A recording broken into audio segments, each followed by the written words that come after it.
And actually, it doesn't take much to see why she is desirable.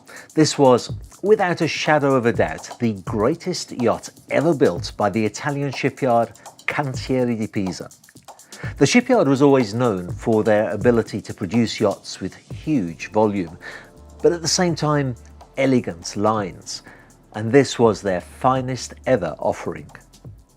153 feet in length, with a beam of 28 feet and 8 inches, she cuts a striking figure as her two MTU 4000 series engines, generating over 9,000 horsepower, propel her to an amazing 24.5 knots top speed. But we'll talk more about the engines and the engine room a little later. First of all, let's take a look at her from stern to bow in the beautiful setting of Green Point, St Kitts. And the stern is a treat in itself, folding down to morph into a spacious swim platform that extends from a cosy beach club. This platform is put to good use when the yacht is at anchor, as you can see from this aerial footage. We'll be showing you how all of this is set up in the follow-up charter video. Forward of the swim platform is a tender garage with a side opening door. Currently, Balista use this to store 2 jet skis. There is still room for lots of other equipment. As the captain put it, it's like the garage at your house, everything goes in there. Further forward still is the engine room that we'll be looking at in detail later. But for now, let me walk you through the guest areas on board.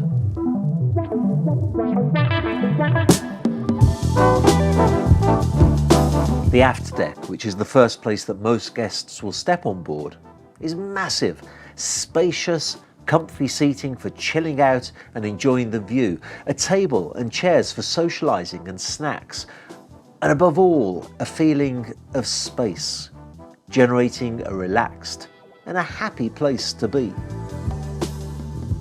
The sliding doors into the main salon remind me of why Balista has always stayed in my mind as a yacht I wanted to film. It is sensational. There's something to be said about natural woods that are not high gloss or embedded with marquetry and engraving. It's a simple look and once again makes for a happy, relaxing atmosphere. To starboard and past the lobby area is the owner's suite. An increasing number of owners enjoy the lifestyle of being able to do business on board their yacht, and Balista is well equipped for this. But just look at the stateroom that they will enjoy. Our photographer was so happy with the images he captured of this area. The natural light and gorgeous views from the windows were a photographer's dream. This stateroom has a wonderful his and hers bathroom, great wardrobe space, and such a unique and inviting design.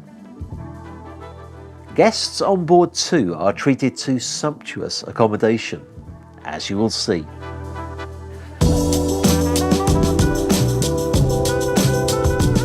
At the forward end are 2 identical double cabins, each one very elegant and including plenty of wardrobe space, a vanity unit and a very well appointed ensuite.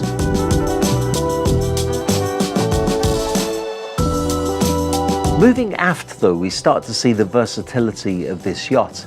Another 2 cabins, this time twins, again with vanity units, wardrobe space, well appointed ensuites, but this time also with Pullman bunks to allow for extra guests should the need arise. The greatest versatility of all those found here in the magnificent full beam VIP stateroom. Can you imagine if 2 couples decide to charter Balista? Both couples would feel treated fairly with 2 such beautiful staterooms to choose between. And if a multi-generational family used the yacht, with grandma and granddad footing the bill and lots of children and grandchildren, this stateroom can be divided into 2 with separate doors, separate ensuites, and of course, each one benefiting from these wonderful windows. Up from the cabins below deck, past the main deck dayhead that's so well hidden away I almost missed it out, and to the bridge deck. And just look at this for a sky lounge. Again, the decor has that comfortable simplicity that puts you in a happy and relaxing place. The height of the ceilings, the simple elegance of the decor, natural woods, soft fabrics, and this. Side doors opening up onto these wonderful balconies where you can enjoy fresh air and your surroundings in a pretty unique setting.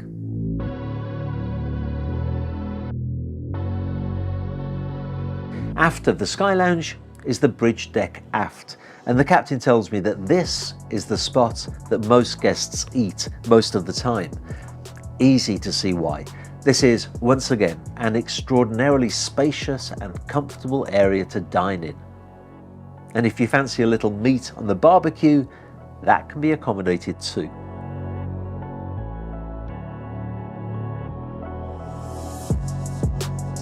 All of this leaves us with the sun deck, and I really do feel I have probably left the best until last. Such an unusual and clever layout up here. A small and private terrace aft, a central bunny pad for sunbathing that conceals the obligatory rescue boat with a crane at the side to launch it, leading onto a hot tub, a cosy seating area, a bar, and access to the crew area.